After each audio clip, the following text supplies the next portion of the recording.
আসসালামু আলাইকুম। স্বাগত জানাচ্ছি গুজামিল টিভি নিউজের রাতের সর্বশেষ সংবাদ শোনার জন্য। আপনাদের সাথে আছি আমি মিজানুর রহমান, আর আপনারা শুনছেন গুজামিল টিভি নিউজ। জানিয়ে দিচ্ছি রাতের সর্বশেষ সংবাদ শিরোনামগুলি। আমার দেশ, ব্যাংক লুটেরাই এখন বিএনপিতে রাজত্ব করছেন, কর্নেল অলি। আমার নেতাকর্মীদের অস্ত্র ঠেকিয়ে গুলি করার হুমকি দেওয়া হচ্ছে। ভালুকায় গৃহবধূকে জবাই করে হত্যা।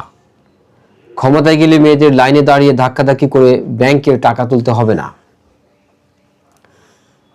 এবং থাইল্যান্ড উপকূলে জাহাজ ডুবি, 16 বাংলাদেশি নাবিক উদ্ধার।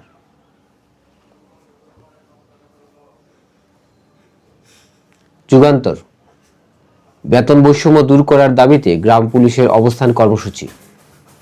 আওয়ামী লীগ দেশে দুর্বৃত্তায়নের রাজনীতি করে আসছে, মেজর হাফিজ।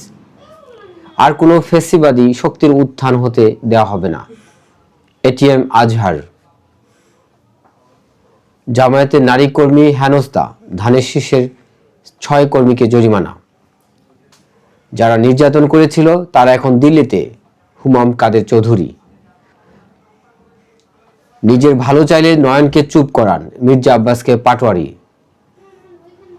এবং জামায়াত ক্ষমতা এলে জবাবদিহিতামূলক রাষ্ট্র গঠন করা হবে, শিবির সভাপতি। দর্শক, এই ছিল এখনকার মতো রাতের সর্বশেষ সংবাদ শিরোনামগুলি। আপনাদের ধন্যবাদ জানাচ্ছি।